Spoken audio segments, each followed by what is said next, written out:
Bonsoir à tous. Je vous souhaite une cordiale et chaleureuse bienvenue en ce vendredi 15 octobre 2001.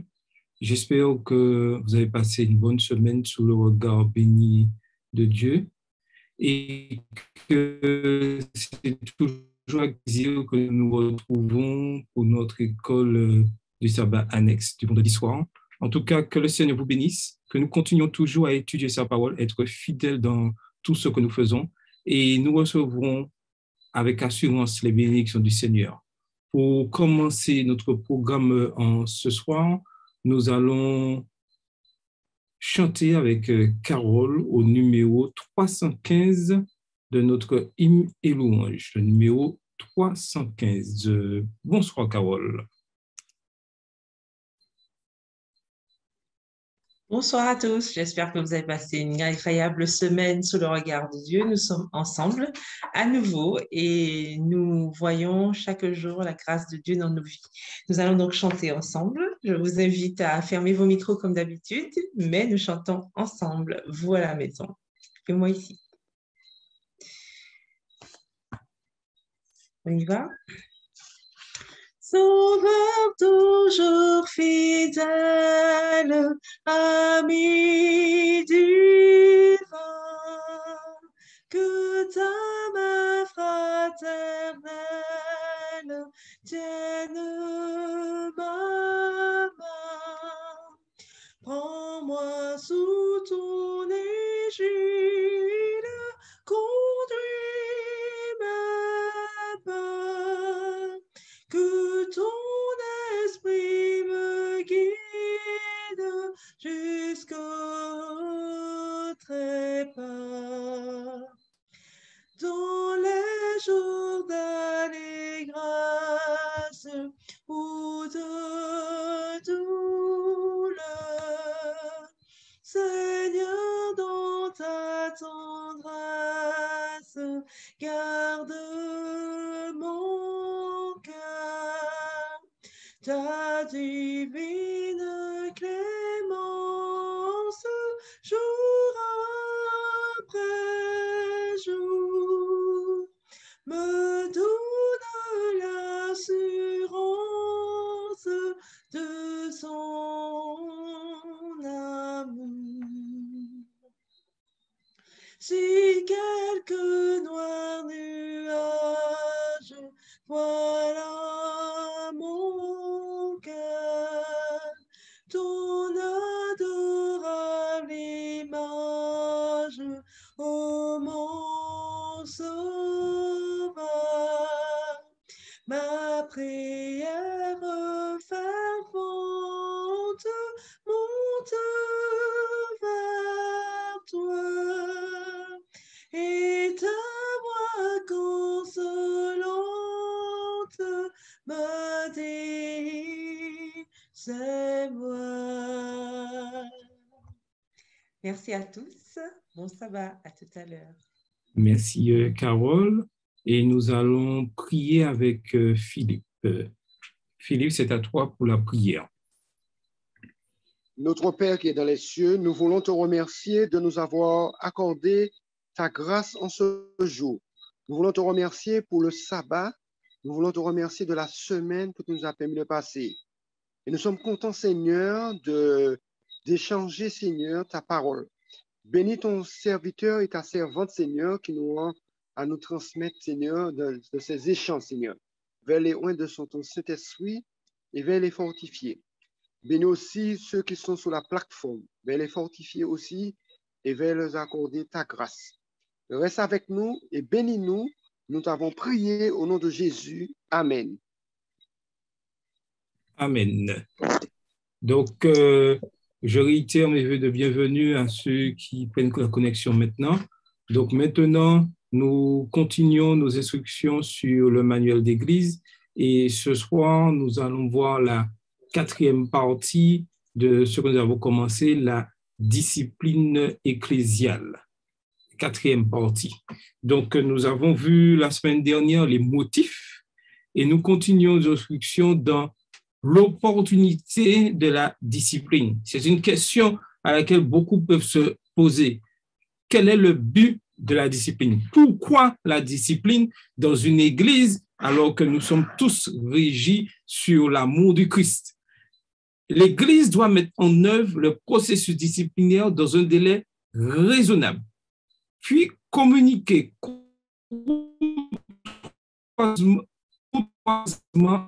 cette décision en la matière. Tout retard pris dans l'administration de la discipline peut intensifier les souffrances et le sentiment de frustration des membres de l'Église concernés et de l'Église elle-même. Imaginez qu'on décide de radier un membre pour adultère 10 ans après l'adultère. Il n'y a pas de sens. Même 1 an, 2 ans après, ça n'a aucun sens. Et ça risque plutôt d'aggraver les choses, alors que peut-être il y a eu pardon au niveau de la cellule familiale, mais tout le monde était au courant, puis finalement, 1 an, 2 ans plus tard, on décide de prendre une décision. La décision n'a aucun sens. C'est pour cela que dans un délai raisonnable, il est important de pouvoir prendre des décisions disciplinaires, quelle que ce soit la censure ou et la radiation. Et un autre exemple de la censure, lorsqu'il y a fornication et il y a la personne est tombée enceinte, surtout une femme tombée enceinte, et on va prendre la sanction après l'accouchement. Ce n'est pas raisonnable. Ça crée plus de désordre que d'autres choses. Donc, il est important que le processus disciplinaire il y ait un délai raisonnable et toujours avec courtoisie, avec amour, afin de faire partager, de faire comprendre le but de la sanction. Ce n'est pas qu'on déteste le membre, ce n'est pas qu'on ait de la haine vis-à-vis de cette personne. C'est par amour pour condamner cet acte qu'une décision disciplinaire est prise. Le Seigneur nous a enseigné clairement que ceux qui s'obstinent dans un péché manifeste doivent être retranchés de l'Église. Mais il ne nous a pas chargé de juger le caractère et les mobiles des autres. Il connaît trop bien notre nature pour nous confier une pareille mission. Si nous tentions d'enlever de l'Église tous ceux que nous supposons ne pas être d'authentiques chrétiens, nous commettrions sûrement des erreurs. En effet, nous considérons souvent comme désespérés le cas de certaines âmes que le Seigneur attire à lui. Si nous les traitons selon nos vues imparfaites, nous risquerions de leur enlever la dernière lueur d'espérance. Parmi ceux qui se croient chrétiens, beaucoup se trouveront parmi les réprouvés au dernier jour, tandis que beaucoup d'autres que leurs voisins jugeaient indignes auront accès aux portes du ciel. L'homme juge d'après l'apparence, mais Dieu regarde au cœur. L'ivraie et le blé doivent pousser ensemble jusqu'au jour de la moisson. Or, la moisson, c'est la fin du temps de la grâce. Et ce texte est important et important dans le fonctionnement disciplinaire de l'Église. Ce n'est pas la personne qu'on attaque lorsqu'il y a lorsqu'il y a un péché qui se trouve dans l'Église. Tout est fait pour ramener la personne à Christ. Mais quand la faute et le membre refusent et la faute est évidente, l'Église est obligée d'utiliser la censure et des fois, malheureusement, la radiation. Mais cela ne veut pas dire, parce qu'il est dit que l'ivraie et le blé grandissent ensemble, qu'aucune sanction disciplinaire ne peut être faite. Ce n'est pas ça. Ce qui veut dire qu'on ne juge pas la personne, on condamne l'acte qui a été commis et tout est fait pour que l'individu soit ramené à Christ. Mais n'oublions pas une chose. Dans l'Église, il y aura toujours l'ivraie et le blé. Il y aura toujours le bien et le mal. Et ce n'est qu'à la fin, c'est-à-dire à la fin du temps de grâce, que tout sera bien éclairci. Mais quand même, en tant que membre d'Église d'Adventiste du 7e jour, nous avons une responsabilité dans tout ce que nous prenons. Et c'est pour ça qu'il est important d'être prudent dans le jugement des caractères et des mobiles. Nous ne jugeons pas les mobiles, non, nous jugeons les faits. Et lorsqu'il y a un fait grave, il y a sanction. Les paroles du Sauveur dans cet entretien avec ses disciples renferment une autre leçon de patience et d'amour. De même que les racines de l'ivraie s'enchevêtrent avec celles du froment, ainsi les faux frères au sein de l'Église sont mêlés aux vrais disciples. Le vrai caractère de ces pseudo-chrétiens n'est pas encore pleinement manifesté. Et si on les éloignait du corps de l'Église, d'autres en seraient scandalisés qui auraient pu rester fermes. Donc, tout ça, c'est pour faire comprendre ce que je disais, l'importance d'être prudent dans toutes les décisions que nous faisons. Mais quand même, nous aurons des décisions à prendre quand les cas seront vraiment, vraiment, vraiment difficiles et être obligés de la question que nous devons nous poser, où suis-je? Quelle est ma position dans l'Église? Suis-je livré ou suis-je le bon grain? Et nous devons avoir toujours, tout ce que nous faisons, avoir toujours ceci en tête dans notre fonctionnement en tant que membre de l'Église adventiste du 7e jour. Suis-je livré ou suis-je le bon grain? Est-ce qu'il y aura une question sur cette partie-là? Ou quelqu'un voudrait ajouter quelque chose avant que je puisse continuer? Oui, je voulais dire que c'est très important pour que tu as souligné, ce n'est pas la personne. Faire bien comprendre, c'est que l'acte qu'on juge, c'est très important parce que dans le passé, nous avons, en général, on n'a pas expliqué ça, que voilà, c'est la personne se sent opprimée, voilà, délaissée. Donc, à partir, et c'est bien la pédagogie d'expliquer, voilà, on vit dans et comme il a dit que on vit dans un groupe, c'est-à-dire en personne, il y a des lois, il y a des règles. Mais si on offre une règle, donc c'est tout à fait normal afin que l'Église ne soit pas choquée. Donc, nous avons des exemples, comme il est dit, que l'ivraie et le bon grain et l'ivraie doit régner jusqu'à la nation du monde. Donc, nous voyons que Dieu fait les choses bien pour montrer que ce n'est pas l'anarchie. Dieu, c'est un Dieu d'ordre. Merci. Tout à fait. Merci. Et une précision importante, lorsque nous regardons ce que le texte dit, que lorsque nous avons fait toutes les démarches de considérer la personne comme un païen, ça veut dire quoi, considérer l'autre comme un païen? Ça veut dire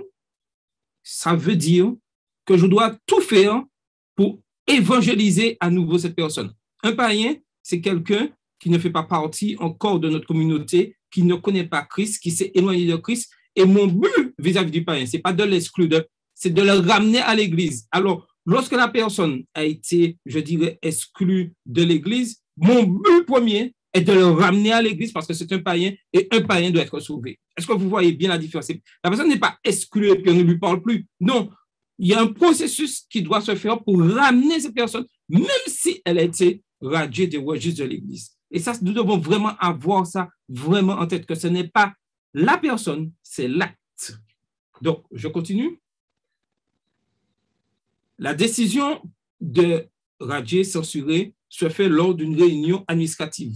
Les membres d'Église peuvent faire l'objet de mesures disciplinaires pour des raisons bien établies, mais uniquement dans le cadre de réunions administratives dûment convoquées. On ne peut pas arriver un samedi matin, avec la chaire, oui, eh bien, le comité propose la censure de sœur Y. Non. Ceci se fait de cadre de réunion administrative.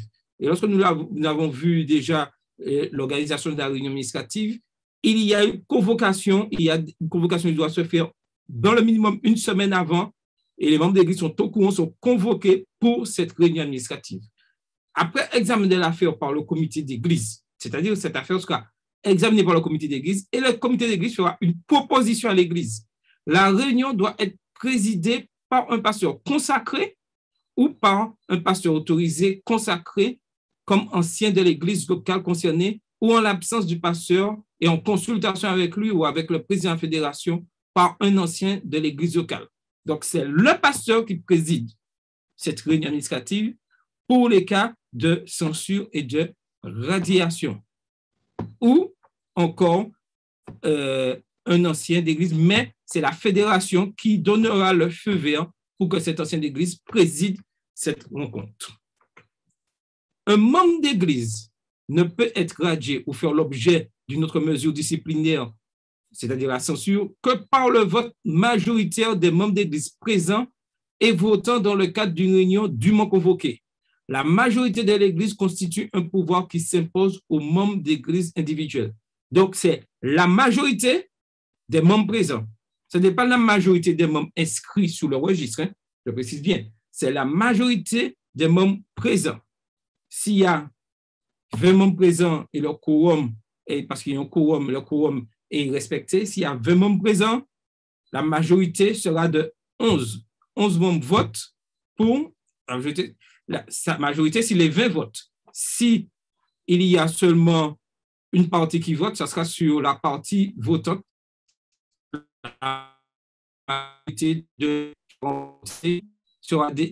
décision sera prise selon la majorité présente. Le comité peut recommander à l'Église, assemblée en réunion administrative, la radiation de membres d'Église. Mais en aucune circonstance, il n'a le droit de prendre la décision finale à ce sujet. En dehors du cas que constitue le décès de membres d'Église, le secrétaire ne peut radier un nom du registre des membres que sur un vote de l'Église effectué dans le cadre d'une réunion administrative. Pour qu'un membre, à part le décès, soit rayé du registre d'Église, ce n'est qu'en réunion administrative que le secrétaire ou la secrétaire peut rayer ce nom du registre d'Église.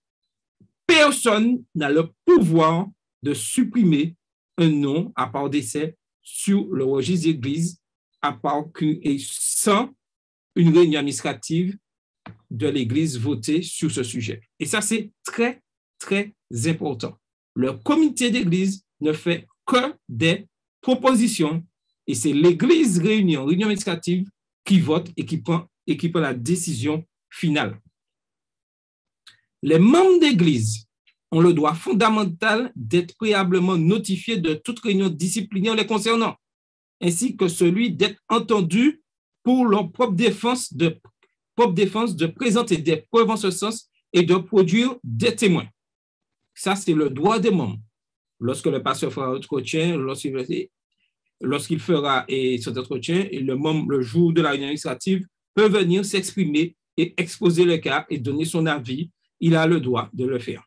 Aucune église ne peut prendre de mesures disciplinaires à l'encontre de l'un de ses membres dans des circonstances qui le priveraient de ses droits. La notification doit être faite par écrit, communiquée aux membres d'église concernés 2 semaines au moins avant la réunion et doit indiquer les raisons de la tenue de la réunion disciplinaire. Le membre d'église à qui est affecté et proposé une sanction disciplinaire doit être averti. Je rappelle qu'avant que le comité prenne la décision, le pasteur, les anciens ont l'obligation de visiter ce membre pour savoir c'est quoi l'affaire, pourquoi, le comment, ramener le membre. Tout doit être fait. Mais lorsque le comité a pris la décision de position, le membre doit être averti 2 semaines avant, et c'est le manuel d'église, c'est ce qu'il dit, et il est important que nous puissions respecter les principes et indiquer les raisons de la tenue de cette réunion disciplinaire.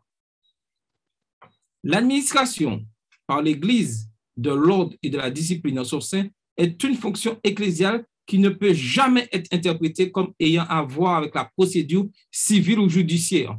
Par conséquent, l'Église ne reconnaît pas à ses membres le droit d'introduire un avocat pour les représenter ou les assister lors de la réunion convoquée pour maintenir l'ordre ou administrer la discipline ou pour traiter de n'importe quelle autre affaire de l'Église.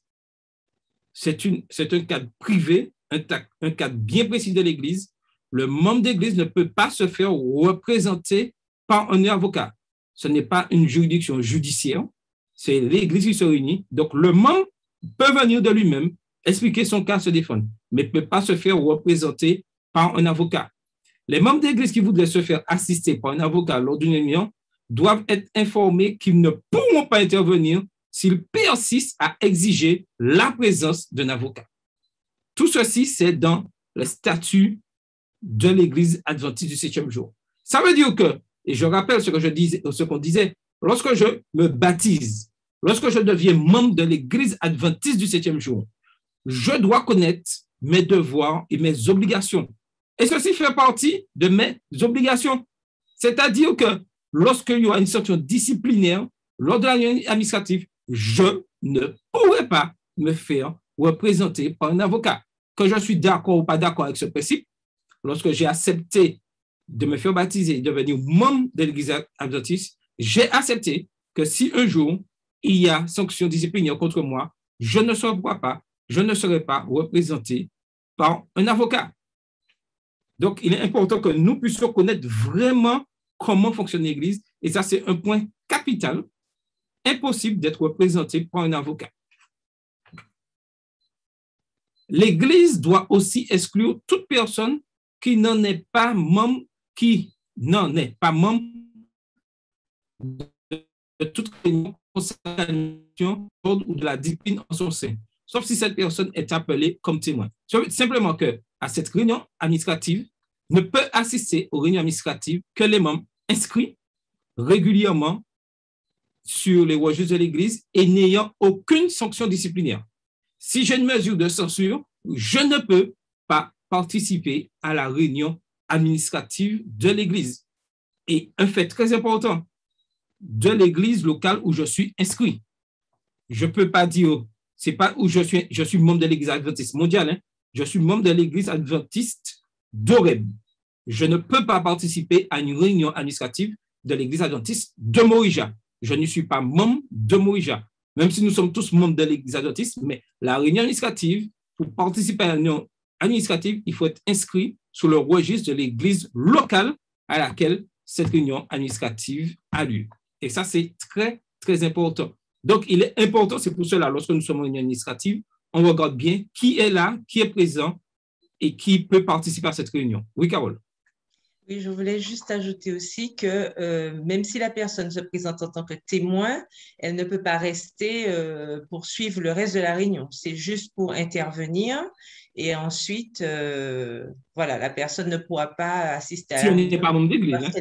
Non, si oui, voilà, c'est ça. La personne, on parle bien dans le cadre de la personne qui n'est pas membre d'église. Parce que comme c'est indiqué, sauf si cette personne est appelée comme témoin, oui. Donc, la personne témoigne et après, il sera prié de s'en aller parce que ce n'est pas possible de rester si on n'est pas membre de l'église locale qui est en train d'avoir sa session de réunion administrative. OK. Donc, je continue. Aucune église ne peut accueillir comme nouveau membre une personne faisant l'objet d'une mesure de censure de la part d'une autre communauté, car cela reviendrait à cautionner la faute pour laquelle ce membre d'église fait l'objet d'une mesure disciplinaire. C'est tout à fait normal. Et c'est pour cela, lorsqu'il y a transfert, qu'on demande une recommandation de l'église pour que cette personne soit assurée que cette personne ne soit sous aucune sanction disciplinaire. Accepter en tant que membre d'église une personne faisant l'objet de mesures disciplinaires constitue une violation des règles de l'église d'une telle gravité que la communauté qui s'en rendrait coupable pourrait elle-même faire l'objet de mesures disciplinaires imposées par sa fédération. Donc, il est important de rester vraiment dans ce cadre bien précis de la discipline. Les responsables d'église doivent rendre visite avec constance aux membres d'église absents de la communauté et les encourager à reprendre leur place au sein de l'église et à jouir des bénédictions qu'apporte le culte partagé avec leurs frères et sœurs en Christ. Et ça, aujourd'hui, il faut reconnaître que c'est un véritable problème que nous avons au sein de la communauté. Nous avons beaucoup de membres absents. Il y a plusieurs raisons. Soit les membres sont partis à l'étranger, n'ont pas de nouvelles, soit eux-mêmes refusent de prendre des nouvelles, soit eux-mêmes aussi, il faut le reconnaître, les visites, comme précisé, n'ont pas été faites. Mais il est important aujourd'hui, au XXIe siècle, que nous puissions vraiment faire ce travail en profondeur au niveau des membres absents. Ce n'est pas facile. On ne rattrape pas d'un coup rapidement le temps d'inactivité, pendant certains temps, mais Dieu nous demande de pouvoir retourner sous les principes. Et il est important de faire ce travail au niveau des membres absents.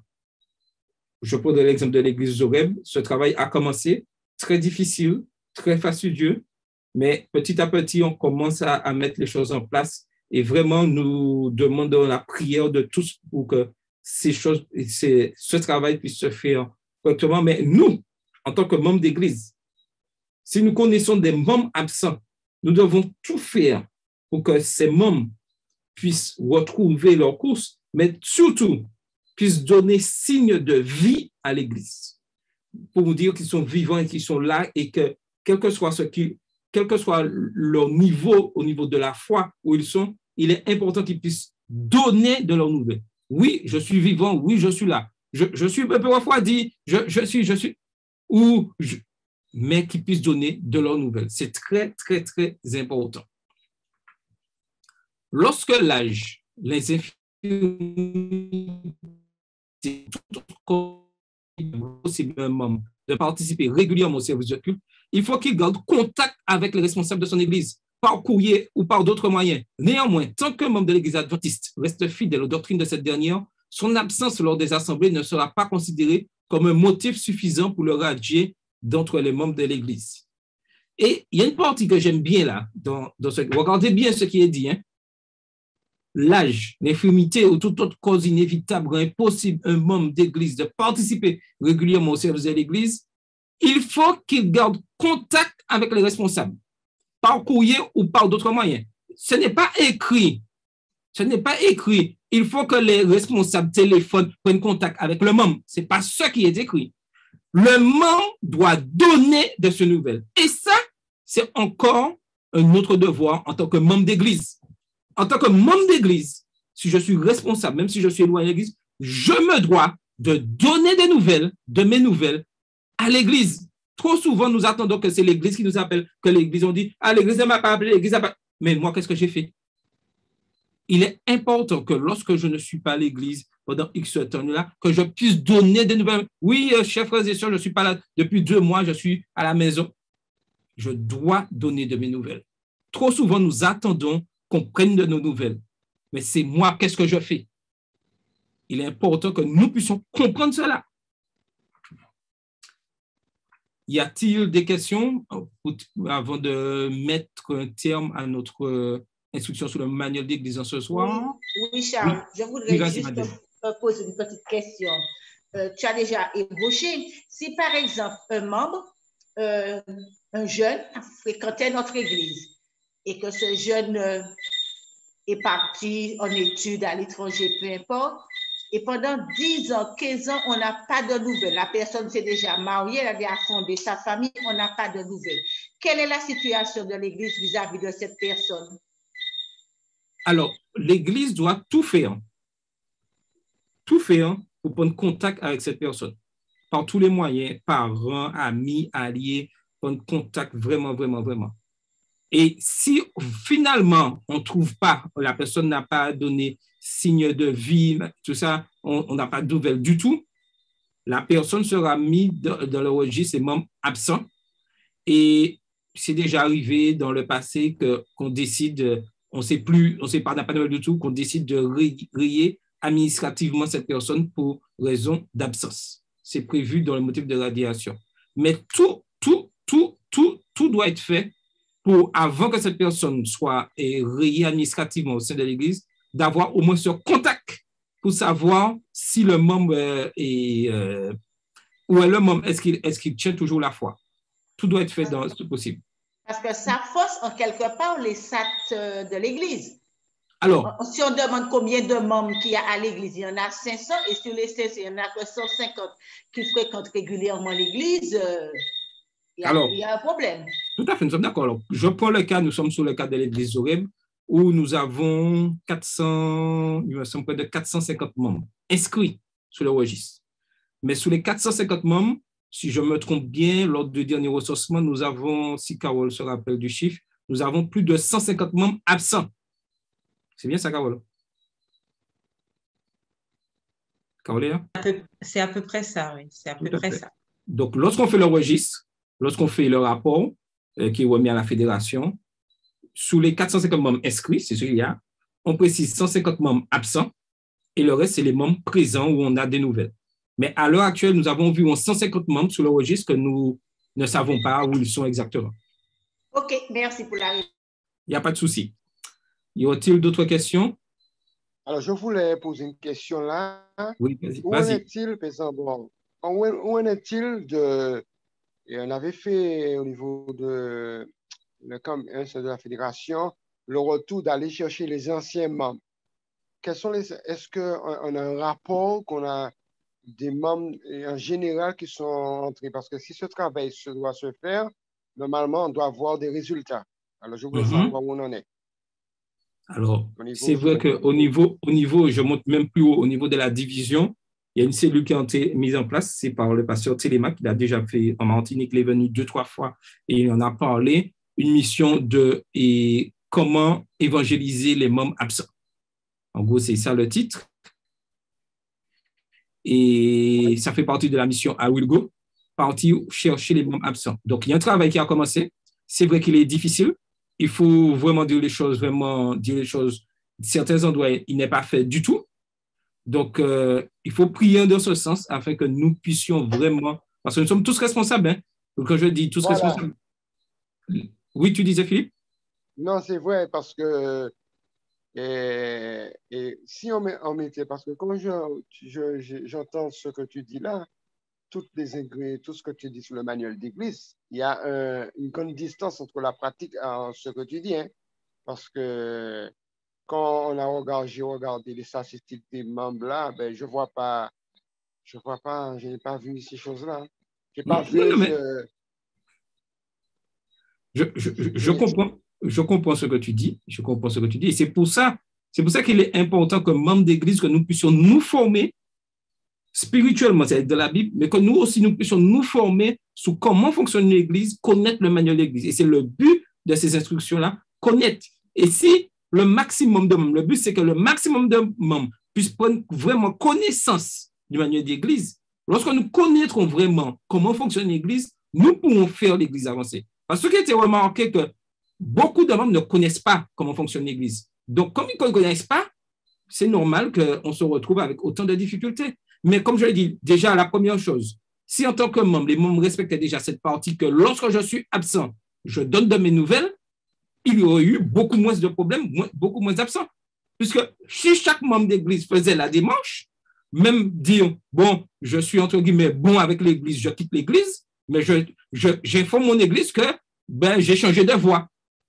Le plus souvent, ça ne se fait pas. Mais en tant que membre d'église, normalement, lorsque j'ai accepté Christ, je dois dire, franchement, j'ai changé de voie ou en ce moment, je suis à la maison pour X raison, mais je donne des nouvelles. Vous regardez bien, c'est le membre qui donne des nouvelles. Et ça, il est important que nous puissions changer les choses. Nous attendons trop qu'on nous appelle. C'est bien qu'on nous visite, mais nous, qu'est-ce que nous faisons? Est-ce que je donne de mes nouvelles à mon église? Et ça, nous devons vraiment comprendre cela. Et c'est le but de ces instructions-là, et que nous puissions les faire partager aux autres. Si nous connaissons des membres qui sont absents, des membres qui ne viennent plus à l'église, leur dire simplement, donne de tes nouvelles à ton église. Qu'est-ce que tu fais? Est-ce que tu veux continuer ta course? Est-ce que tu es, entre guillemets, en stand-by? Vous voyez? Il est important que nous puissions donner des nouvelles de nos églises, des nouvelles à nos communautés. Donc, nous verrons la semaine prochaine le cas de membres d'église qui s'en vont sans le signaler. Les membres d'église ne peuvent être radiés pour des motifs pécuniaires, radiation de membres d'église prononcée à leur demande, obligation de notifier leur radiation aux personnes concernées, réintégration de membres d'église ayant été radiés, droit d'appel en matière de réintégration. Donc, je vous souhaite une bonne soirée et surtout, continuons à étudier la parole de Dieu, à nous instruire sur les principes de l'Église et nous verrons, et j'en ai la certitude, de véritables changements dans nos communautés. Merci à tous. Maintenant, nous allons passer au bulletin missionnaire et c'est Carole qui nous fera le récit du bulletin en ce soir. Je vous salue à nouveau. Donc, notre bulletin ce soir a pour titre « Entrer en contact avec le ciel ». Donc, c'est l'histoire de Cathy Hartman qui a 55 ans. Vous pouvez la voir sur la photo. C'est une Américaine et elle nous raconte donc son expérience en tant que missionnaire. Donc, l'histoire nous dit que Cathy et son défunt mari, qui s'appelait Brad, ont été les premiers missionnaires adventistes adventistes post-communistes en Mongolie. Ils sont arrivés en Mongolie en 1991 avec Adventist Frontier Missions, qui est un ministère particulier de soutien. Donc, elle sert toujours Dieu en Mongolie actuellement et donc, elle raconte son expérience. Déjà, son expérience par rapport à la prière, elle dit que quand ils sont arrivés en Mongolie, avec son premier mari en 1991, elle a senti que Dieu l'appelait à être une championne de prière. Mais donc elle était très attirée par la prière la passionnait et elle dit à Dieu, comment pourrais-je ne pas être une championne de prière? Donc elle a discuté avec son Dieu et elle a décidé de prier effectivement régulièrement. Et après la mort de son mari et son remariage depuis, ils ont déménagé dans un autre pays asiatique pendant un certain temps. Et elle a senti encore que Dieu la poussait à être une championne de prière. Elle a à nouveau cédé, elle a dit, OK, je vais prier 3 fois par jour. Donc, elle a inscrit ça sur un agenda et 3 fois par jour, effectivement, elle s'adonnait à la prière. Donc, elle nous dit que les miracles ont commencé à se produire quand son mari et ses 3 jeunes filles ont vraiment pris l'habitude de prier 3 fois par jour et en famille. Ils cherchaient depuis des mois un endroit où habiter et Dieu a répondu à leurs prières. Ils ont trouvé un foyer. Son mari et elle avaient perdu leur emploi en tant qu'enseignants parce qu'ils enseignaient tous les deux l'anglais et Dieu leur a donné un nouveau poste qui était encore meilleur. C'était donc sa première étape, sa première expérience, elle nous dit, avec la prière. La deuxième étape, c'est lorsqu'elle a commencé à réfléchir aux instructions répétées de Jésus qui étaient de veiller et de prier dans le Nouveau Testament. Elle n'était pas sûre de ce qu'il voulait dire. Elle a cherché des passages dans les écrits d'Ellen White sur la veille et la prière et elle a condensé tout cela, tout ce qu'elle avait trouvé, elle a condensé ça dans un seul document. Et elle a compris, elle a appris que veiller signifiait qu'on était censé surveiller nos émotions et surveiller nos paroles, ainsi que notre attitude qui devait être différente. Et bien sûr, nous devions éviter d'être indifférents face aux gens. Et chaque fois que ces filles avaient des difficultés, en particulier lorsqu'elles sont devenues adolescentes, elle leur demandait toujours « Avez-vous veillé et prié ?» Et généralement, elle nous dit que ces filles reconnaissaient qu'elles ne l'avaient pas fait. Et ils ont réservé une salle de prière dans leur maison où chaque personne y allait régulièrement dans la journée pour pouvoir confesser en privé ses péchés, ses faiblesses. Et ils demandaient tous à Dieu de remplacer cet esprit qui n'était pas bon par un esprit d'amour et d'humilité. Et elle nous dit, Cathy, que ça a beaucoup aidé les relations familiales. Et ça a beaucoup aidé la famille à évoluer aussi. Et après avoir lu que le pionnier de l'Église, William Miller, a parcouru la Bible un verset à la fois, elle a décidé d'essayer cela aussi. N'oubliez pas qu'elle est en Mongolie, donc elle doit aussi apprendre à communiquer avec cette communauté. Et elle nous dit que c'était passionnant de comparer chaque verset à l'original hébreu et grec. La lecture en mongol lui a donné une nouvelle perspective parce que les mots étaient différents et l'utilisation de ces mots aussi était différente. Et un matin, elle raconte qu'elle a lu le verset de Deutéronome 33, le verset 1, qui dit en anglais « Moses was God's man » et Moïse, donc, l'homme de Dieu. Mais en mongol, la description est Moïse, la personne proche de Dieu. Et elle s'est demandé, est-ce qu'elle pouvait dire Cathy, la personne proche de Dieu? Et elle nous dit que ce matin-là, c'est tout ce dont elle avait besoin pour savoir ce qu'il lui restait à faire. Et elle poursuit en disant que dans certains pays où ils ont vécu, les lois sont très difficiles pour que les étrangers puissent témoigner ouvertement. Mais elle dit que vous pouvez toujours trouver des opportunités pour que les gens vous posent des questions. Et il est parfaitement acceptable, bien entendu, de répondre à ces questions. Et en tant que professeure d'anglais, quand elle faisait l'appel en classe, elle demandait aux élèves d'écrire quelque chose sur un morceau de papier. Et c'est comme ça qu'elle faisait l'appel et en même temps, À travers les questions que lui posaient les élèves ou les soucis que les élèves lui exprimaient, elle arrivait à répondre. Et ainsi, elle pouvait témoigner. Et elle répondait, elle nous dit, à chacune des questions. Donc, à toutes les notes elle lisait toutes les notes qui lui étaient remises et elle répondait aux questions des élèves. Et elle le faisait, bien sûr, à cœur ouvert parce que les élèves aussi lui ouvraient leur cœur. Souvent, il s'agit simplement, elle nous dit, d'être amical et d'inviter les gens chez vous. Ils ouvrent leur cœur dans des conversations individuelles. Et elle nous dit que c'est pour ça qu'elle veut améliorer son mongol. Ma prière quotidienne, dit-elle, fait écho aux paroles de Saul lorsqu'il a vu Jésus sur le chemin de Damas. Il a dit, « Seigneur, que voudrais-tu que je fasse ?» Dieu révèle sa volonté lorsque nous demandons. Que voudrais-tu que nous fassions dans chaque situation, chaque jour? Donc, c'est avec ce conseil que Cathy termine son histoire. Et je vous rappelle que l'offrande du 13e sabbat de ce trimestre permettra d'ouvrir un centre de style de vie adventiste dans la capitale de la Mongolie, qui est Oulan-Bator. Et dans la section culturelle d'aujourd'hui, on nous rappelle qu'en Mongolie, le Naadam est une fête traditionnelle connue sous le nom de 3 jeux d'hommes et qui comprend le tir à l'arc, les courses de chevaux et la lutte mongole, qui est appelée le bo, qui est similaire au sumo du Japon.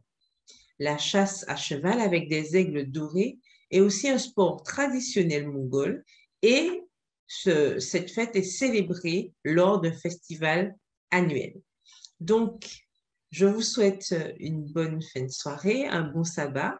Que Dieu vous bénisse et je vous donne rendez-vous. On vous donne rendez-vous en tout cas la semaine prochaine pour une nouvelle histoire. Que Dieu vous bénisse et pensons aux personnes dans ces régions qui continuent à faire un travail dans le cadre de leur mission pour que d'autres apprennent à connaître Dieu. À bientôt. Merci Carole pour ce magnifique récit. Maintenant, nous allons passer au moment clé, le moment d'étude de notre leçon d'école du sabbat. N'oublions pas qu'il est important que nous puissions étudier la parole de Dieu régulièrement. Je précise et j'insiste régulièrement. Ne nous lassons jamais d'étudier la parole de Dieu. Notre ennemi cherchera par tous les moyens de nous distraire par toutes sortes de choses. Mais il est important qu'en tant qu'adventistes du 7e jour, qu'en tant de personnes cherchant à connaître l'amour de Dieu, que nous passons du temps à l'étude de la parole de Dieu. Et nous avons cette chance en tant qu'Église adventiste du 6e jour d'avoir ce questionnaire, d'avoir ceci qui nous permet de nous instruire et de connaître la parole de Dieu et de partager un thème important. Et là, nous sommes dans le livre depuis le trimestre qui a commencé début octobre, le livre de Deutéronome. Et aujourd'hui, nous sommes à la leçon 3, l'Alliance éternelle. Comme déjà indiqué dans la leçon d'introduction, la structure du livre de Deutéronome est modelée d'après la structure des anciens traités d'alliance. Il est clair que la principale intention théologique des dernières leçons de Moïse se porte sur l'alliance de Dieu avec son peuple. Bien que la notion d'alliance soit ancienne, le mot béri, alliance, fut utilisé pour la première fois dans le récit de Noé pour désigner l'alliance universelle de Dieu avec l'humanité. Et vous pourrez voir ceci dans Genèse 6, verset 18 et Genèse 9, verset 13. Ce n'est qu'avec Abraham que le mot fut utilisé pour la première fois pour se référer à l'alliance particulière de Dieu avec son peuple. Genèse 15, verset 18. Dans le livre de Deutéronome, le mot alliance apparaît 27 fois et il est utilisé pour la première fois dans le chapitre 4, Deutéronome 4, verset 13. Parce que Dieu est éternel, la qualité première de son alliance est qu'elle est une alliance éternelle. Genèse 17, verset 7. Notre étude de l'alliance au cours de cette semaine nous a permis de comprendre la relation de Dieu avec son peuple. Nous a permis de comprendre la relation de Dieu avec son peuple. Et pour nous, aujourd'hui, 21e siècle, la question que nous devons nous poser, en tant qu'individu, en tant qu'étudiant de la parole de Dieu? Quelle est ma relation avec Dieu? Et aussi se poser la question en tant qu'entité, église, communauté, église adventiste du 7e jour. Quelle est notre relation avec Dieu dans ce 21e siècle, dans ce temps de la fin, dans ce temps qui annonce que Christ revient très, très, très bientôt? Et c'est une question auquel, durant la semaine, que nous avons eu l'occasion de réfléchir. Et nous avons diviser cette leçon en 3 sections importantes pour mieux comprendre ce message qui est destiné de cette semaine.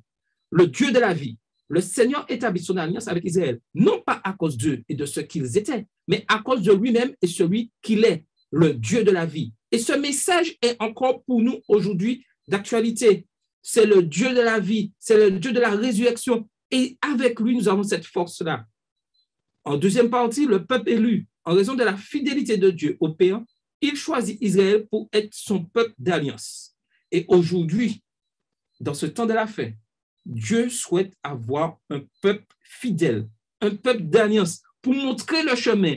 Et ce peuple, nous le caractérisons par l'exemple du 7e jour, mais ce peuple, c'est chacun de nous individuellement qui respectons la parole de Dieu et surtout, proclamons le message des 3 anges.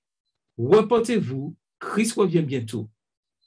Et en dernier lieu, un peuple saint, appelé par le Dieu de la vie à être le peuple de l'alliance. Ils doivent aussi être un peuple saint, c'est-à-dire un peuple qui rend un bon témoignage. Et voilà la question aussi, nous devons réfléchir.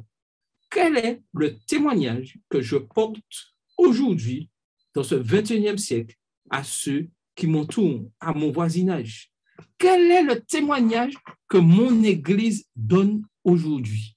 Et il est important aujourd'hui que nous puissions réfléchir à cette question et que chaque communauté, chaque individu qui compose cette communauté puisse réfléchir à la question. Quelle image mon Église donne-t-elle dans mon voisinage? Et ça, la réponse à cette question va nous permettre de comprendre ce que Dieu attend de nous. Cette alliance qu'il souhaite avec nous, une alliance éternelle, une alliance fidèle, afin de proclamer qu'il revient bientôt.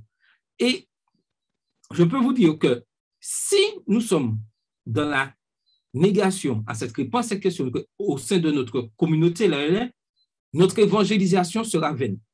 Échec total. Il est important que nous puissions avoir une bonne image de notre communauté là où elle se trouve, de mon foyer là où il se trouve, afin de propager l'évangile. Si je porte un mauvais témoignage, je dirais que ce n'est même pas la peine d'aller au combat de l'évangélisation. Il est important que nous puissions corriger ce qui ne va pas à l'intérieur de notre foyer, à l'intérieur de nos communautés, avant d'aller pouvoir propager le message. Sinon, notre message sera vain, nul et ne servira à rien. Après avoir rappelé au peuple les événements passés dans le désert, Moïse démontra qu'il est maintenant dans leur intérêt de s'en tenir à Dieu et de rester fidèles aux clauses de leur alliance avec Dieu. Aujourd'hui.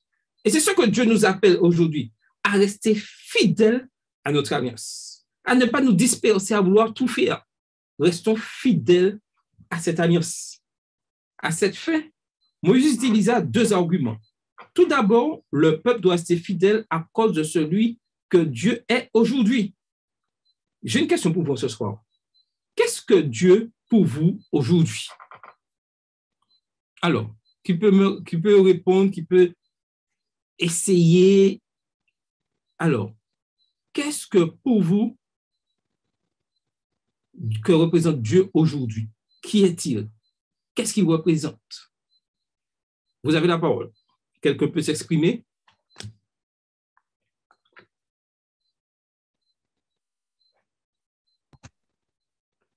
Je vais commencer par dire que pour moi, Dieu est tout. Voilà, je résume cela en disant que Dieu est tout.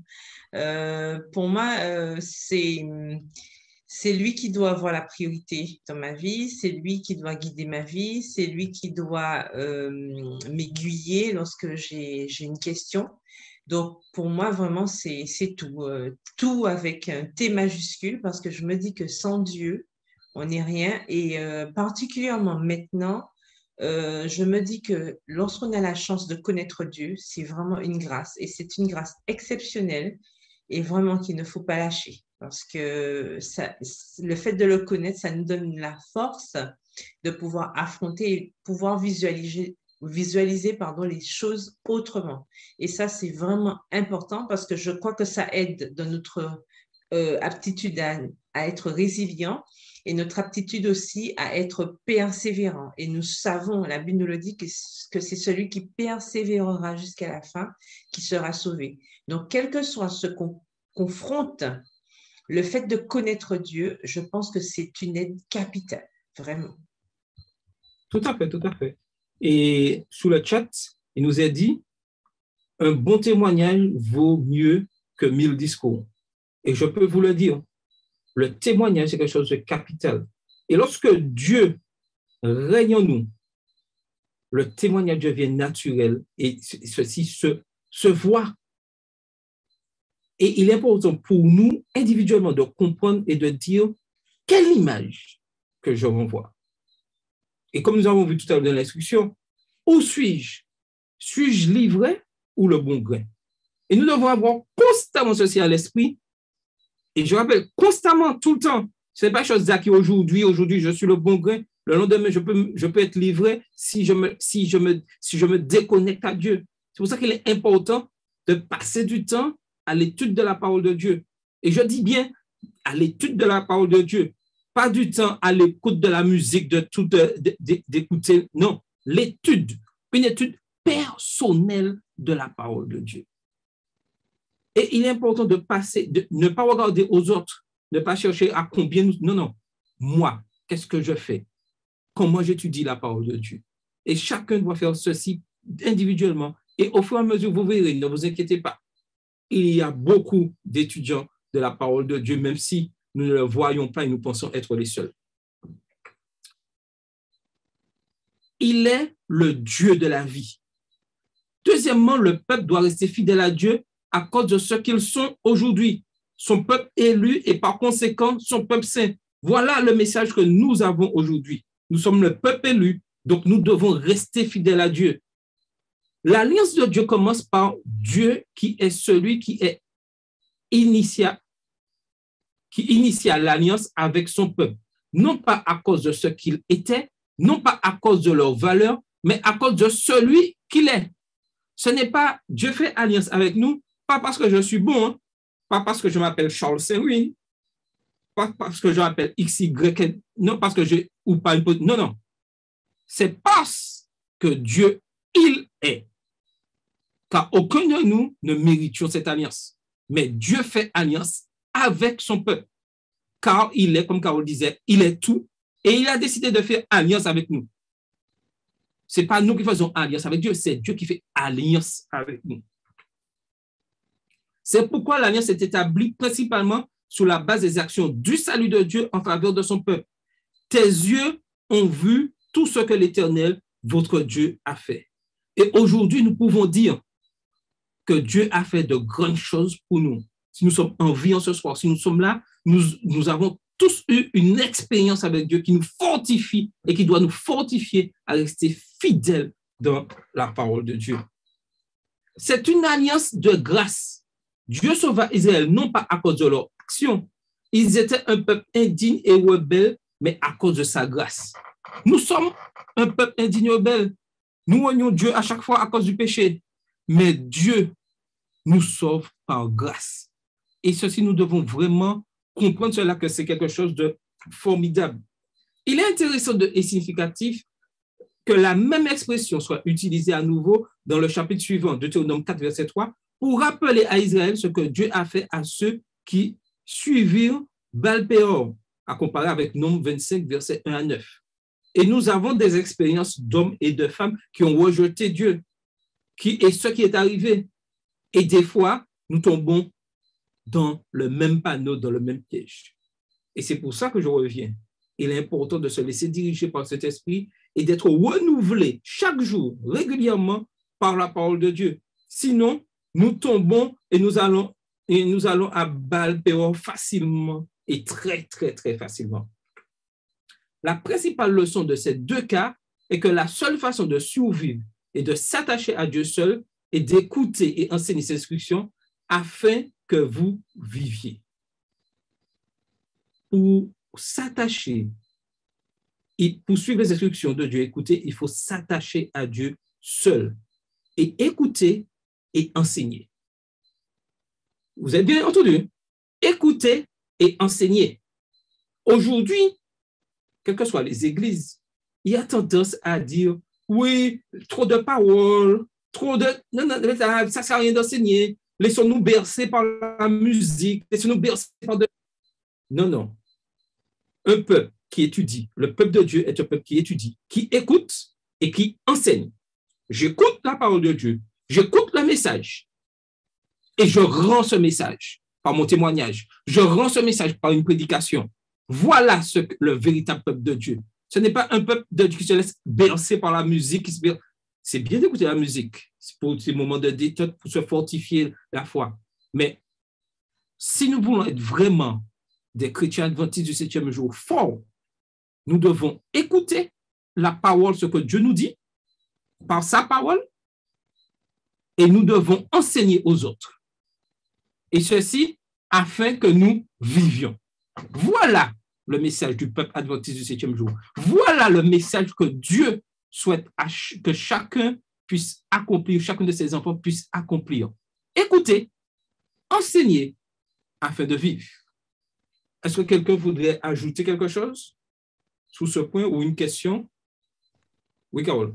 Donc, par rapport à ce que tu viens de dire, c'est vraiment important pour nous et nous le comprenons qu'il faut que notre pièce, notre vraiment carte d'identité soit claire. Particulièrement aujourd'hui, lorsque nous avons une carte d'identité, on sait qui on est, quoi. On sait où on est né, on sait tout ça. Et je pense qu'aujourd'hui, c'est la même chose pour nous. On doit savoir qui on est. Et si on voit autant de balbutiements, de mélanges, etc., c'est probablement parce qu'on ne sait pas qui on est. Et pour savoir qui on est, bien sûr, il faut étudier la parole de Dieu. Tu as bien mis l'accent dessus, mais j'appuie puisque c'est en connaissant Dieu, plus on connaît Dieu, plus on arrive à savoir qui on est et moins on est attiré par ce qui ne ressemble pas à Dieu. Et c'est vrai que si on ne sait pas d'où on sort, on ne sait pas trop où on va, on ne connaît pas notre objectif, ça devient difficile de pouvoir être le peuple que Dieu attend, puisqu'on l'a vu avec Israël. Comme il ne savait pas trop, il n'était pas sûr. Dieu a-t-il dit, enfin, pourquoi Dieu a fait ci, pourquoi Dieu a fait ça? On était bien en Égypte. Enfin, il y avait toujours une raison, il y avait toujours une excuse pour pouvoir justifier la bêtise, comme on dit. Aujourd'hui, est-ce qu'on est différent? Pas vraiment, puisque à partir du moment où on se laisse bercer par les chants de sirènes, comme dit l'expression, ça veut dire qu'on n'a pas vraiment compris l'objectif. Quel est l'objectif de notre existence? Quel est l'objectif de notre mission? À partir du moment où on a compris cet objectif, il est clair qu'on ne va pas remettre en question des choses établies qui correspondent à notre identité. Par exemple, tu parlais tout à l'heure de l'Église adventiste du 7e jour. Alors, l'Église adventiste, c'est quoi? C'est un peuple, oui, on se considère comme étant à part, certes, mais nous avons une identité. Nous sommes le peuple de la parole. Je pense que ceux qui sont sur la plateforme, ceux qui sont là depuis longtemps, ils le savent très bien. Le peuple de la parole. Le peuple de la parole, c'est quoi? Ça veut dire qu'on doit parler. On doit parler quoi? On doit annoncer quoi? On doit annoncer la parole de Dieu. D'accord? Alors, c'est vrai qu'on peut le faire sous toute espèce de forme. C'est vrai. Tu as parlé de musique tout à l'heure. On peut faire de la poésie, des psaumes, en fait, tout ce qu'on veut. Il n'empêche que la parole doit rester au centre et surtout, elle doit être christocentrique. Elle ne doit pas être une parole qui sort de moi, quoi. C'est ce que je veux dire. Ça doit être une parole, ça doit être la parole de Dieu. Et pour pouvoir transmettre la parole de Dieu, il faut que je sois sûre de qui est Dieu pour moi, et ainsi, je pourrai refléter ce Dieu que que je révère, comme nous dit le chant, et je pourrais être cette personne que Dieu attend, qui écoute et qui peut instruire. Tout à fait. Et comme c'est marqué sur le chat, c'est la parole du témoignage. Tout à fait d'accord. Donc, je continue. Ce principe est explicitement énoncé dans Lévitique 18, verset 5. Vous observerez mes lois et mes ordonnances. L'homme qui les mettra en pratique vivra par elles. Tout à fait. L'homme vivra en observant les commandements de Dieu, en observant ses ordonnances. L'homme qui en pratique vivra par elles. Je suis l'Éternel. L'implication immédiate de ce principe est de s'abstenir de l'idolâtrie, un avertissement qui couvre la majeure partie du chapitre de Deutéronome 4, les versets 15 à 40. Et on l'a vu durant toute la semaine, l'insistance de s'abstenir de l'idolâtrie. Et aujourd'hui, c'est quelque chose de très subtil. L'ennemi connaît comment faire l'idolâtrie. Il est important que nous puissions nous abstenir de toute idolâtrie. Donc, sur le chat, il y a un petit rappel. Donc, j'aimerais que Carole puisse nous le lire, si possible. S'il te plaît, Carole, pour partager ce qui est marqué sur le chat. Alors, oui, nous rappelait, par nous, il fait connaître le Christ en tout lieu comme un parfum dont l'odeur se répand partout.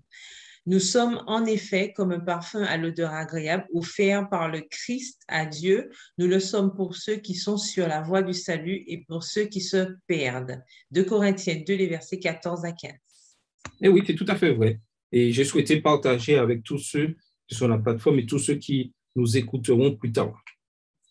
Car l'idolâtrie est le mécanisme même par lequel le peuple de Dieu s'éloignerait de lui et donc s'éloignerait de la vie. Et ça, c'est très important. Et quel que soit le domaine, l'idolâtrie peut être un prédicateur que j'idolâtre, que depuis c'est ce prédicateur, je l'écoute 24 heures sur 24, il n'y a que lui que j'écoute. Ça peut être aussi l'idolâtrie par la musique. Vous voyez, l'ennemi utilise toutes les facettes pour nous éloigner vraiment de la parole de Dieu.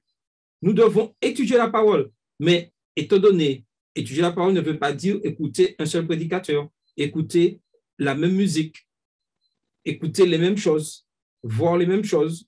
Ce n'est pas ça. Étudier la parole de Dieu, c'est écouter tout ce qui se rapporte et qui est toujours en rapport avec la parole de Dieu et la Bible. Comment puis-je me permettre de suivre, d'écouter régulièrement des sujets sur l'Apocalypse, alors que le sujet parle plus du pape que de Jésus-Christ, alors que le livre de l'Apocalypse, c'est révélation de Jésus-Christ. Ce n'est pas possible. Ça aussi, c'est une idolâtrie. Il faut que nous soyons vigilants dans ce que nous écoutons, dans ce que nous disons, car nous pouvons tomber facilement dans l'idolâtrie. Moïse décrit l'idolâtrie comme un processus qui prend naissance en nous-mêmes, car le culte des idoles est le culte de ce que nous faisons, de qui nous sommes. C'est pourquoi Moïse conseille, veillez attentivement sur vos âmes. Nous devons veiller attentivement sur nos âmes, sur ce que nous écoutons, sur ce que nous voyons. Important, l'ennemi est très subtil. Et du jour au lendemain, nous basculons facilement. C'est pourquoi le premier commandement dérivé de l'affirmation de l'acte du salut de Dieu, Deutéronome 5, verset 6, est le commandement qui ordonne le monothéisme, Deutéronome 5, verset 7, suivi par le commandement qui interdit l'idolâtrie, Deutéronome 5, verset 8. C'est aussi la raison pour laquelle, dans le même contexte, le commandement d'observer le sabbat est justifié par l'acte du salut de Dieu, Deutéronome 5, verset 15. Et la répétition des 10 commandements est suivie de l'appel à aimer Dieu, ce qui implique la même relation exclusive que nous verrons la semaine prochaine dans la leçon. Et j'aimerais, avant de dire, voyons à méditer. Si quelqu'un peut lire pour nous Proverbe 3, les versets 1 et 2. Proverbe 3, versets 1 et 2. Donc, les participants pouvoir lire Proverbe 3, les versets 1 et 2.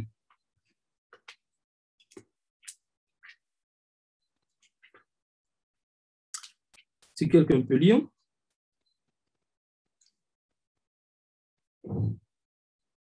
Quelqu'un peut lire Proverbe 3, versets 1 et 2. N'hésitez pas. Je lis. OK, Charles. vas-y. Mon fils, n'oublie pas mes enseignements et que ton cœur garde mes préceptes, car ils prolongeront les jours et les années de ta vie et ils augmenteront ta paix. Alors, oui, c'est jusqu'à 2 ou jusqu'à 3? Jusqu'à 2. Jusqu'à 2. Okay. C'est bon, c'est bon. D'accord. OK, merci beaucoup. La question que je posais, pourquoi la loi est-elle bonne pour notre vie? En quoi la loi de Dieu nous sauve-t-elle de la mort? Pourquoi le commandement du sabbat dans Deutéronome 5, verset 15 se réfère-t-il au salut d'Israël plutôt qu'à la création du monde, à comparer avec Exode 20, verset 11? Alors, est-ce que quelqu'un peut répondre à une idée à la question posée maintenant? Pourquoi la loi de Dieu est-elle bonne pour notre vie? Alors, qui peut répondre?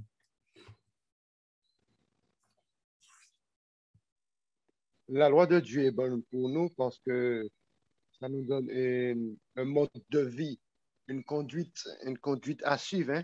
Donc, on voit que dans les commandements de Dieu, Dieu a insisté sur lui-même et les autres, c'est l'amour du prochain. Comme il est dit, pour résumer, tu aimeras ton prochain, tu aimeras l'Éternel ton Dieu de tout ton cœur, de toute ton âme, toute ta pensée, toute ta force, et tu aimeras ton prochain comme toi-même. Il est important que lorsque Dieu a, comment expliquer ça, et il insistait, Moïse faisait une pédagogie, peu importe, comme tu disais que on peut tomber, c'est vrai, on peut tomber dans l'idolâtrie, comme tu as bien expliqué, que par la musique, par un prédicateur, etc.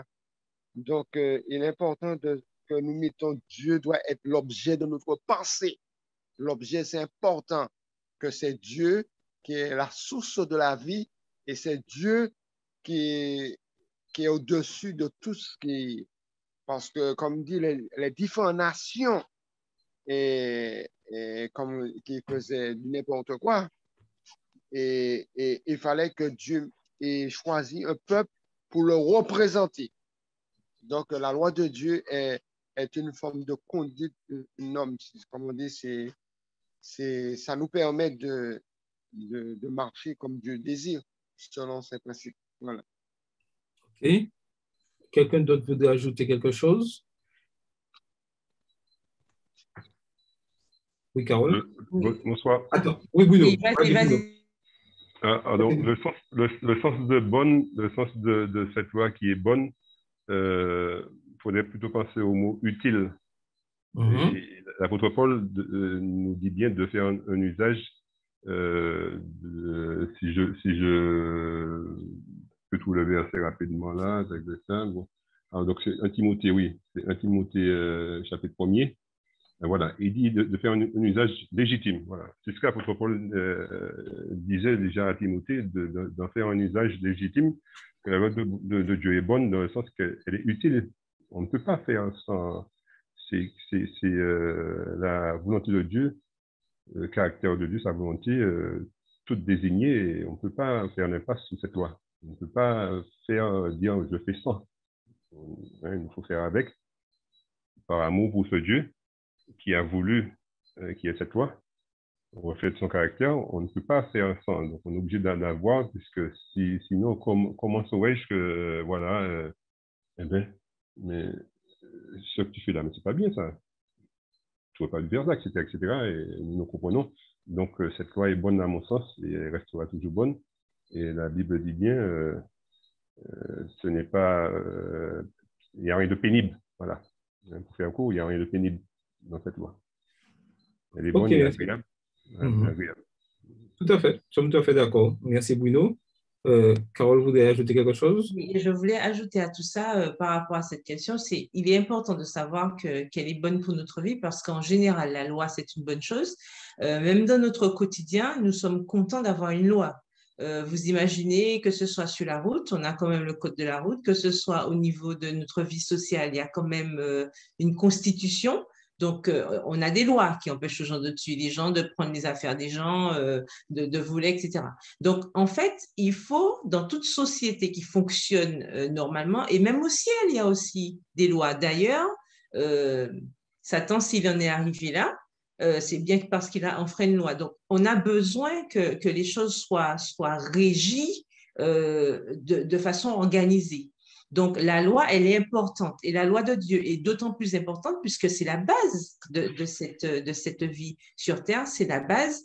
Et on a besoin de la loi de Dieu parce que ça nous sauve de la mort, tout simplement parce que cette loi, comme quelqu'un disait tout à l'heure, ben, elle nous enseigne qui est Dieu. Donc, déjà, et puis elle nous enseigne à vivre selon ce que Dieu demande et aussi à vivre pour respecter notre prochain. Donc, on voit bien que tout ce qui entoure cette loi, en fait, c'est l'amour. C'est l'amour. Sans l'amour, nous ne sommes rien. D'ailleurs, 1 Corinthiens 13 nous le dit bien, ce sont ces trois choses qui demeurent. D'accord? La foi, l'espérance et l'amour. Donc, c'est vraiment la base de tout. Et le commandement qu'il y a par rapport à la question qui est posée, pourquoi le commandement du sabbat dans Deutéronome 5, verset 15 se réfère-t-il au salut d'Israël plutôt qu'à la création du monde? Nous voyons bien que le problème d'Israël, c'était un problème d'adoration aussi. Donc, il était important que Dieu ramène le peuple à la raison, puisque nous voyons bien qu'à chaque fois qu'Israël flanchait, c'était toujours pour une question d'idolâtrie, on oubliait qui était Dieu. Donc, Dieu, à chaque fois, leur faisait comprendre, mais c'est moi qui vous ai sollicité, c'est moi qui vous ai fait sortir d'Égypte, c'est moi que vous devez adorer. Attention, n'oublions pas aussi qu'en cette fin des temps, la grande question sera autour de l'adoration. Ça a toujours été dès le début l'objet du conflit et à la fin, ce sera aussi l'objet du conflit. Donc, cette question d'adoration, elle est importante. Mettre Dieu à la première place, oui, mais mettre Dieu à la première place, comment? En observant ses commandements. Et pour terminer sur cette question, je rappellerai que on n'oublie pas que l'Éternel a quand même donné la loi 2 fois. La première fois où Moïse avait brisé les tables parce que, enfin, pris de colère et puis à l'image de ce qu'il avait vu, lorsqu'il avait constaté que le peuple avait apostasié, on se rappelle que l'Éternel lui a demandé encore de venir avec des tables où il allait écrire cette loi. C'est dire à quel point cette loi, elle est primordiale. Donc, pour nous aussi aujourd'hui, ça montre la permanence de la loi de Dieu et surtout à quel point il est important pour nous d'observer cette loi parce que c'est elle qui nous guide sur le chemin que Dieu a tracé pour chacun de nous. Tout à fait. Et comme il est marqué dans le chat, la loi nous permet de reconnaître que nous sommes coupables de désobéissance au commandement divin. Tout à fait. J'aimerais faire une petite parenthèse très importante sur pourquoi le commandement du sabbat dans Deutéronome 5, verset 15 se réfère-t-il au salut d'Israël plutôt qu'à la création du monde? Aujourd'hui, en tant qu'observateur du sabbat, observateur de la parole de Dieu, en tant que membre de l'Église adventiste du 7e jour, en tant qu'étudiant de la parole de la Bible, cherchant la vérité, le sabbat reste une particularité. Et quel que soit ce que nous faisons, il est important que nous puissions accepter et endosser cette particularité, et j'ajouterai même cette différence. Et cette différence doit être marquée dans tout ce que nous faisons. Dans notre façon de parler, notre façon de prêcher, notre façon de diffuser la musique, il doit avoir une différence. Malheureusement, aujourd'hui, nos messages sont comme les autres messages des autres églises chrétiennes. Nous adoptons la musique des églises chrétiennes. Nous adoptons des sermons des églises chrétiennes, alors que nous devons avoir des messages particuliers, le message des 3 anges, des messages qui annoncent le retour de Jésus, des messages qui mettent l'accent sur le sabbat. Nous devons avoir des musiques qui particulière qui dirige vers l'adoration vers Dieu pour le sabbat. Et nous devons réfléchir à ce que nous faisons. Lorsque dans notre culte d'adoration, nous prenons des chants étrangers, des chants non destinés au jour du sabbat que nous plaçons dans notre culte d'adoration, est-ce que notre culte est agréé? Et aujourd'hui, nous devons réfléchir et poser les choses telles qu'elles sont. Lorsque nous adaptons le message extérieur d'amour, de grâce, très beau message, et nous retirons dans ce message le message du sabbat, le message des 3 anges. Nous prenons le message des autres que nous voulons faire entrer dans nos communautés, et c'est une idolâtrie. Nous profanons le nom de Dieu. Donc, il est important que nous puissions retourner à la source dans tout ce que nous faisons. Comment puis-je prendre des chants étrangers, le faire chanter le samedi, alors que ces chants sont dirigés vers l'adoration de Dieu le dimanche? Ce n'est pas possible. Il est important que nous puissions réfléchir. Et c'est pour ça que ces leçons nous sont mises en place pour comprendre ce que Dieu souhaite pour chacun d'entre nous. Donc, prenons le temps de réfléchir, trouvons la réponse et partageons-le avec ceux qui nous entourent. Est-ce qu'il y a d'autres questions ou quelqu'un voudrait ajouter quelque chose? Sinon, je continue. Excuse-moi. Oui, vas-y. Et c'est très important ce que tu dis là. Et en tant que, tu as dit, en tant que membre d'église observateur du sabbat, on doit maintenant, quand je regarde dans les 10 ans qui se sont passés, il y a eu, et quand je prends au niveau de la musique, alors, ce que j'ai connu avant, ce n'est pas la même chose. Alors, pourquoi, comme on dit, pourquoi il y a eu ce changement? Est-ce qu'on a voulu une nouveauté, comme on dit, au niveau de l'adoration? Je ne veux pas dire, hein, je ne suis pas un spécialiste de la musique, tu as parlé, ça m'interpelle. Il y a aussi il faut revenir aux entours, ce que nous faisons là, c'est très important pour revenir en tant qu'adventiste du 7e jour. Quel est notre message? C'est le message du sanctuaire, le message du sabbat. Cela est très important, il y a d'autres messages. Maintenant, pourquoi il y a eu ce changement-là? Donc, c'est pour ça que quand on lit, un réveil doit se produire, et un réveil, une réforme doit s'accomplir sous l'action du Saint-Esprit. Maintenant, avec toutes ces problématiques-là, est-ce qu'il n'y a pas un coupable? Je dis un coupable, c'est-à-dire ceux qui nous dirigent. Ça ne veut pas dire que je les critique. Hein. Nous-mêmes aussi, nous sommes coupables. Hein? Oui, nous sommes coupables. C'est-à-dire que nous recevons les choses, mais on ne peut pas, à partir du moment qu'on donne notre avis, c'est difficile. Hein? Oui, j'ai déjà fait. Non, mais ce que je veux surtout dire, je n'ai rien contre la nouveauté. Mais la nouveauté doit rester dans les principes. Pourquoi je vais prendre de la musique ailleurs pour le faire entrer au sein de l'Église? Pourquoi je ne crée pas de la musique spécifiquement dans l'adoration du sanctuaire, du sabbat, des chants allant de... Pourquoi je vais prendre des choses ailleurs pour faire entrer dans... Voilà le problème.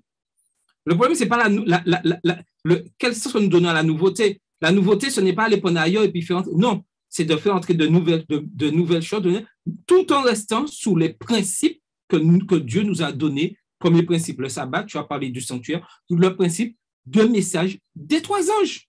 Voilà la chose. Comment puis-je prendre des choses étrangères alors que ces choses ne sont pas dirigées en direction vers le sabbat ni le message des 3 anges? Ce n'est pas possible. Je suis en plein, je dirais, entre guillemets, adultère spirituel. Et nous devons réfléchir à cela. Donc, je continue. Nous sommes le peuple élu. Le peuple élu. L'autre argument utilisé par Moïse pour convaincre son peuple d'observer les commandements de Dieu concerne le peuple lui-même, parce qu'il a été choisi par Dieu, Deutéronome 7, verset 6. Immédiatement, Moïse précise que Dieu a choisi ce peuple, non pas parce qu'il est meilleur que les autres peuples, nous sommes en tant qu'adventistes, nous ne sommes pas meilleurs que les autres, mais simplement à cause de sa fidélité au serment qu'il a fait à leur père, et parce qu'il aime. Et oui, l'Église adventiste s'est basée sur la parole de Dieu, christocentrique. C'est pour cela que nous suivons les principes de la parole de Dieu. Et parce qu'il aime son peuple, Dieu est jaloux. Deutéronome 4, verset 24, Deutéronome 6, verset 15, et ne tolérera pas que le cœur de son peuple soit divisé entre lui et leur amour pour les autres dieux. Aujourd'hui, nous avons tendance à vouloir faire les deux, pour nous sentir bien à l'aise, sans contrainte. Mais Dieu est un Dieu jaloux. La référence à la jalousie à l'égard de Dieu peut choquer certains parce que la jalousie est généralement associée au crime et au péché humain. C'est normal, c'est compréhensible. Mais cette description de Dieu comme jaloux est paradoxalement rassurante. L'auteur biblique se réfère à cette qualité humaine pour suggérer l'amour passionné et Dieu son tout comme Dieu est décrit comme étant un unique, il considère son peuple comme unique parce qu'il aime. Voyons maintenant cette réflexion. Pourquoi est-il nécessaire pour Dieu de choisir un seul peuple en particulier, Israël, pour être son réceptacle pour la transmission de la vérité sur le salut universel? Pourquoi l'amour particulier de Dieu pour un seul peuple, Israël, n'est-il pas incompatible avec l'amour particulier de Dieu pour moi? Quel est le danger qui se trouve dans le fait de penser que Dieu m'aime plus que les autres? Et pourtant, dans quelle mesure cette pensée contient-elle quelque chose de bien? Alors, est-ce que quelqu'un peut se lancer dans l'explication? Selon lui, comment il comprend cela?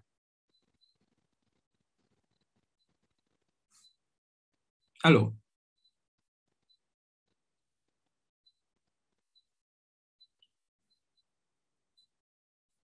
est-ce que quelqu'un voudrait se lancer sur la question un peu difficile?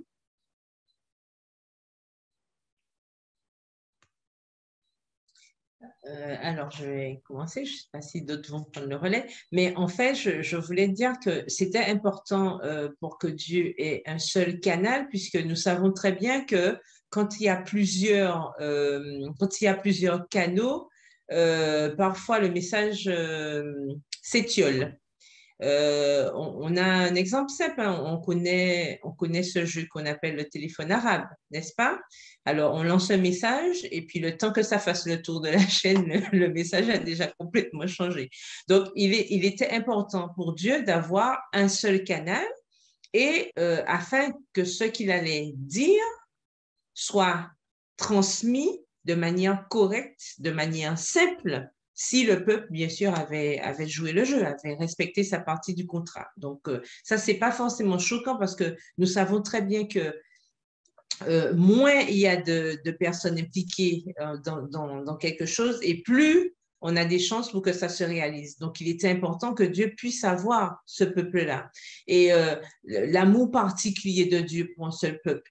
Moi, je pense que, enfin, ça c'est mon avis, Dieu aime tout le monde, certes, mais on a besoin quand même de concentrer les choses pour ce qui est de la transmission des valeurs, transmission de tout ce qui est loi, tout ce qui est principe, et surtout, comme il a été dit tout à l'heure, je crois, dans le chat, eh bien, le principe par l'exemple, par le témoignage. Ça, c'était important aussi. Donc, il ne s'agit pas de penser que Dieu m'aime seulement, puisque Jean 3, verset 16 nous dit bien que Dieu a tant aimé le monde qu'il a donné son Fils unique.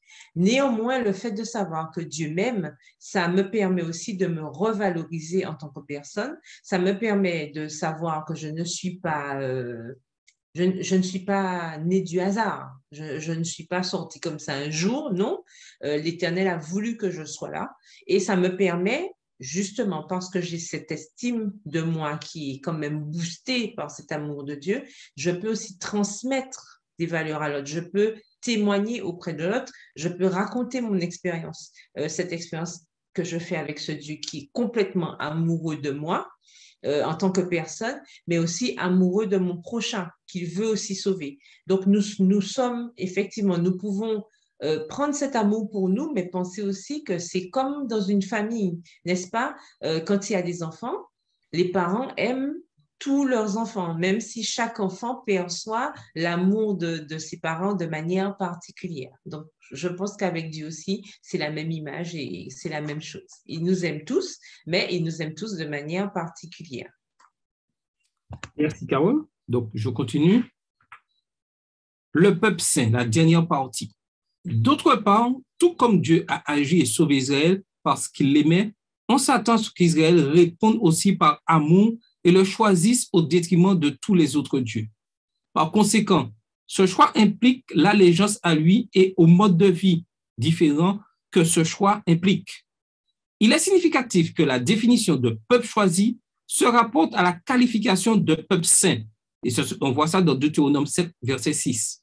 Le mot hébreu kadosh, saint, signifie être mis à part, c'est-à-dire être différent, unique, tout comme Dieu est unique. Vous serez saints car je suis saint. Lévitique 11, verset 44, à comparer avec Lévitique 11, aussi au verset 47.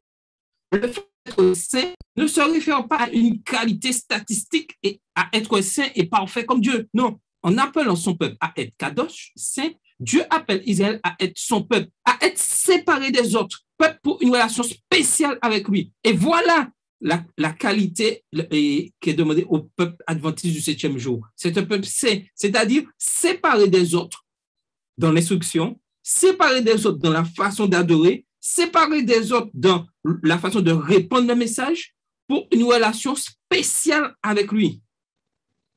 Et ceci dans tout ce que nous faisons.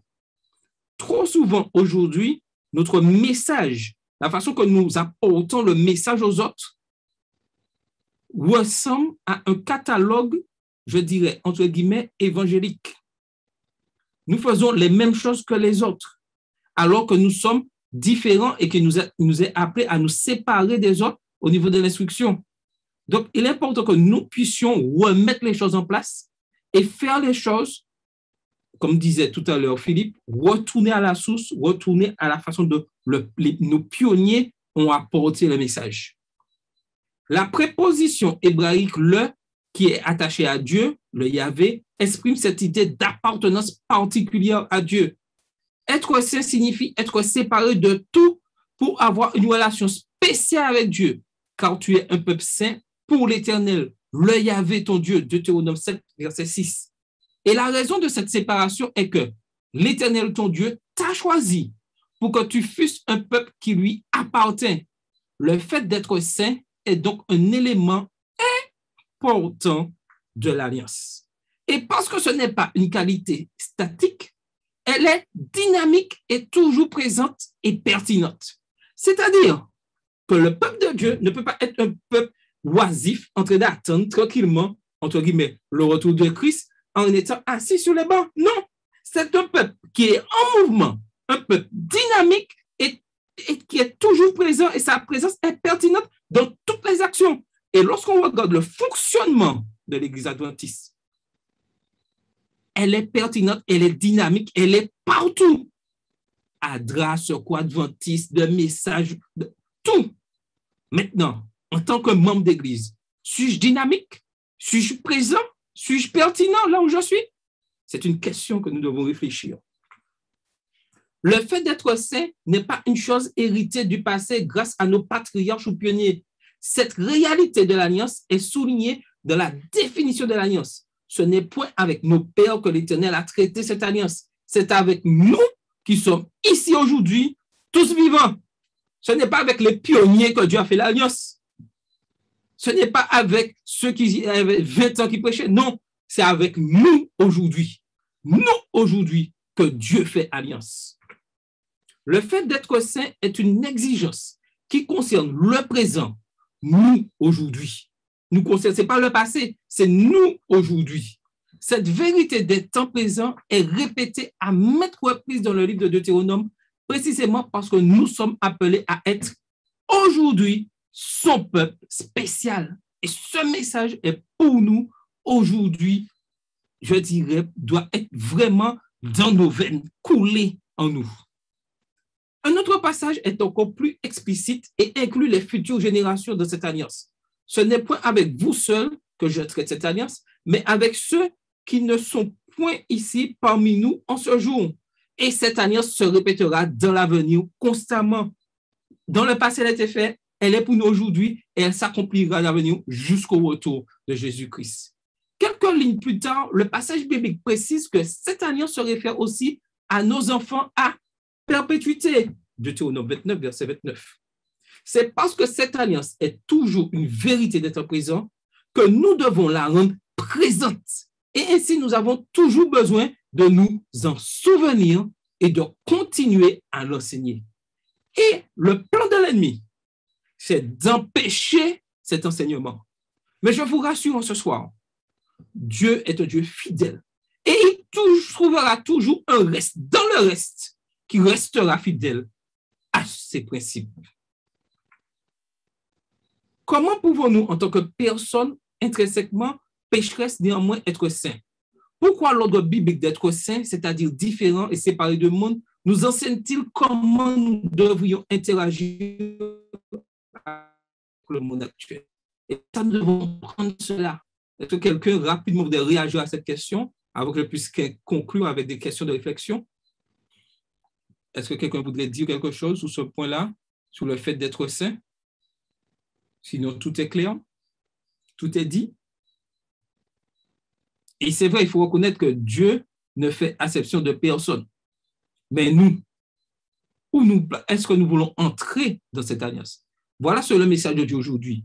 Il veut un peuple saint, il veut que nous soyons saints, mais il est là, il nous tend les bras. C'est à nous d'accepter cette alliance. Le philosophe juif Abraham Heschel répond à la question biblique. Qu'est-ce que la vie? En disant que c'est le secret d'être humain et saint. Prenons les exemples bibliques de personnes qui étaient à la fois humaines, c'est-à-dire en contact avec la réalité actuelle du monde, et saintes. Énumérez les qualités de ces saints. Qu'est-ce qui les rendait humains? Qu'est-ce qui les rendait saints? À la lumière de ces modèles bibliques, comment pouvez-vous appliquer ce principe d'être humain et saint dans les différentes situations qui suivent? Et Dieu a placé des hommes, et je vous invite à étudier la parole de Dieu, des hommes, des prophètes qui ont vécu, qui étant tout à fait humains et saints en même temps. Vous êtes invité chez une amie. Votre amie qui n'est pas adventiste vous sert un repas qu'elle a préparé avec la viande du porc. Comment pouvez-vous être humain, c'est-à-dire être aimant et respectueux de son hospitalité, tout en étant saint, en ne transgressant pas l'interdiction de Dieu des aliments impurs? Voilà un exemple. Pareil avec l'alcool. Et nous devons réfléchir à ces questions pour mieux comprendre où nous nous plaçons. Et lorsque je suis certes humain, répondre poliment, mais faire comprendre, étant donné que je suis saint, je ne peux pas consommer cet aliment impur. Mais aujourd'hui, malheureusement, sur le plan spirituel, et même des fois, nous disons pour faire plaisir à la personne. Nous allons prendre cet aliment, ce n'est pas un machin, faire plaisir pour ne pas éviter un débat inutile. Dieu va comprendre. Dieu va comprendre quoi? Dieu va comprendre que nous avons décidé de ne plus être saints. Il n'y a pas de compromis là, dans ce cas-là, à faire avec la parole de Dieu. L'aliment est un aliment impur. Que ce soit ma meilleure amie, que ce soit le président de la République, que ce soit la personne qui me sert ce plat, par courtoisie, je dis, je ne peux pas consommer ce plat. Et ça, c'est très important. Vous êtes dans l'église et derrière vous, un groupe de jeunes riant et parlant. Comment leur apprendrez-vous à être respectueux et à respecter le caractère sacré du sanctuaire, être saint, d'une manière qui inspire toujours une relation positive avec eux? Et ça, c'est une question de réflexion où nous devons réfléchir. Mais je dirais à cette question, si mon attitude est déjà sainte et sanctifiée, je peux vous garantir, les personnes qui sont derrière moi, sachant l'exemple que je porte, ne parleront pas ainsi et respecteront le lieu saint, parce qu'ils savent qu'ils sont à côté de quelqu'un de saint.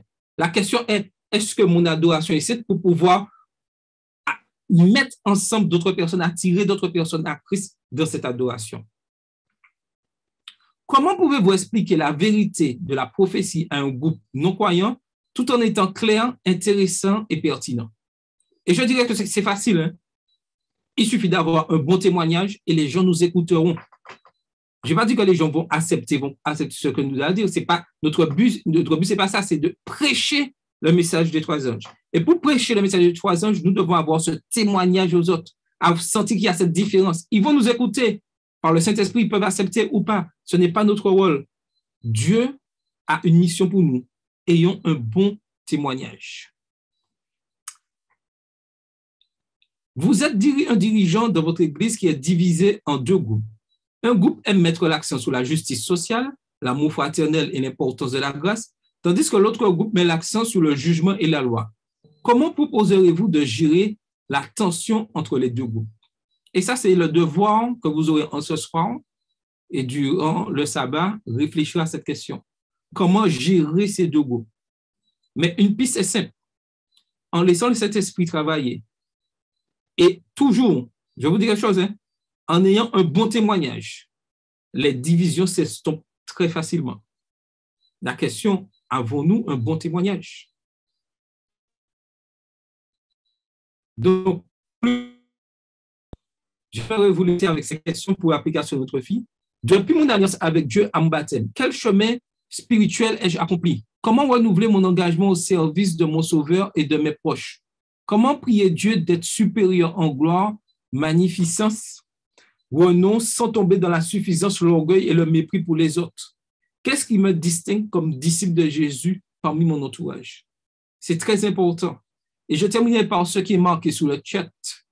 La sainteté définit essentiellement la nouvelle nature et la nouvelle conduite du chrétien par opposition à son style de vie précédant le salut. Il doit mener une vie sainte parce qu'il est associé au Dieu saint. L'apôtre Pierre le souligne dans 1 Pierre 1, verset 15 et 16. Tout à fait d'accord avec toi, Bruno. Donc, si je demande à Bruno, si ça ne dérange pas de faire la dernière prière pour conclure notre programme ce soir, pour demander au Saint-Esprit de nous diriger, de mieux comprendre, d'étudier la parole de Dieu, de mieux nous comprendre la signification de la sainteté. Est-ce que Bruno peut prier pour nous? Est-ce qu'il m'entend? Oui, oui, oui. D'accord. Mais tu pries pour nous, s'il te plaît. Merci. Okay.